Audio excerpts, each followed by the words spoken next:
Hey YouTube, just a little, I guess you could say update on the solar system. So it's been probably about, I don't know, maybe a month and a half, maybe 2 months since I did a video on the solar. So just showing you how the arrays are producing. It's probably about, I don't know, 845, 850, somewhere in there. And my ground array is pushing out 3,200 watts right now. And then my roof array is catching some of the sun. Now it's putting out over 2,000. So far I've made almost 10 kilowatt hours. So far in about the past hour and a half, the sun's been up. Batteries are going to full charge. The house is running pretty much, again, half my house is running right now on the solar. Individually, the batteries are almost at full charge, so they hit 14. Overall, we're at 54. So again, almost at full charge, and running a window AC unit in the shop and the rest of the house and the heat pump and everything else. 5% load. That's it. Just a little clarification. I did do a video in the past about how to set up the inverter to charge your batteries. So what I do now is very simple. I leave my dip switches on the bottom over to battery for the priority. So if I turn, let me see if I can get this correct here. Hang on a second. I got to try and remember exactly what I did. Okay. I turn my dip switch over to shore power for priority mode. So what happens is, if I need to get these batteries charged up, all I do is fire up the Jenny. It trips this. It turns it straight to the shore power. So the generator power would be priority mode. It switches the inverter right over to the fast charge, which means it charges the batteries right away. I don't know. I'm not sure. Again, working new with this inverter right here, I wasn't too sure as far as how to set it up exactly to pretty much prioritize it to charge up the batteries. But that's the easiest way. Just go ahead and set your dip switch, shore power for the priority, and then obviously once shore power is not coming in, so I have no input power coming in from the Jenny, it switches it right over to the battery. The batteries are running. As soon as the batteries are low, cloudy day, whatever, and I need to get these charged up, I go out, switch on the generator, it switches us right back over instantly to shore power and charges the batteries. Done deal. Don't have to do anything except for turn the generator on, turn the generator off.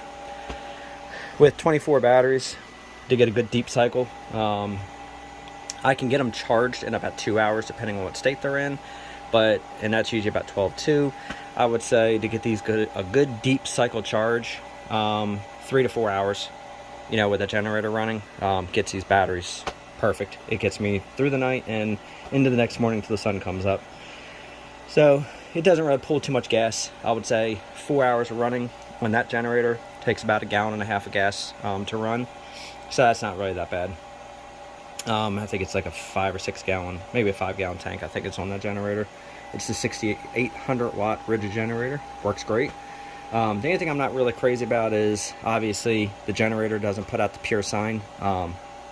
So when you're actually running on generator power, you'll notice that as you're charging, you know, the waves, you know, you'll get like a good charge, all of a sudden it'll dip down, and you get a good charge, dip down.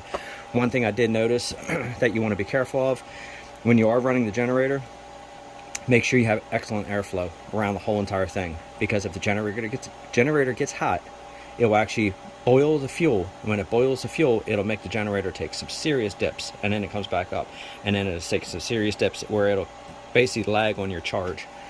Keep that generator cool. I'm going to actually I have a pull fan in there now. I'm going to put a push fan as well, so I'm literally just crossing air right across that unit, and that should keep that thing perfectly cool. But yeah, don't let it get hot, because if you have surging in your generator, it's because you're boiling your fuel, and that's what it's causing. But again, the generator is what they call dirty energy anyway, so it's only going to charge so clean. Every so often when it does those dips, you can tell. I think the Honda generators, they're like a pure sine, and honestly the Harbor Freight Predator generators, they're like a pure sine.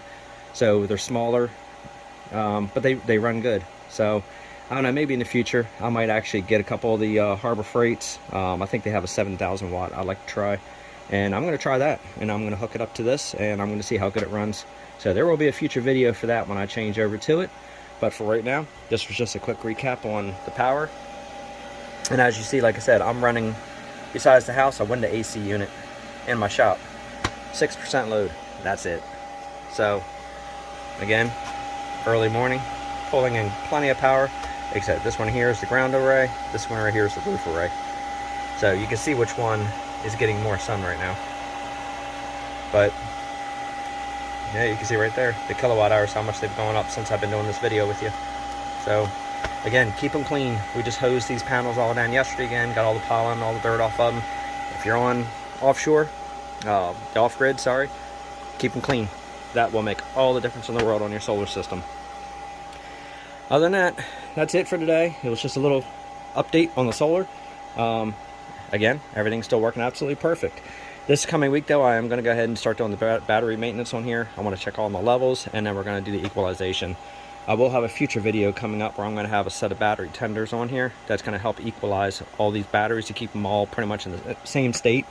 That'll be a video coming up. But other than that, that's it for the day. So hit that notification bell if you want to see more about the solar. Likes, subscribe, share, hit that notification bell like I said. If you guys have any questions on anything I got going on here or anything about the inverter, that is a 12,000 watt inverter also. Everything is a 48 volt system here, 24 batteries, 24 panels. Whatever questions you have, ask me. I'll try to answer what I can.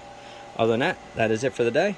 Hope you guys have a good day. Stay safe out there, and if you don't have a solar system, I would recommend highly to get one, because some of these blackouts and utility charges and everything else is going to really start going through the roof.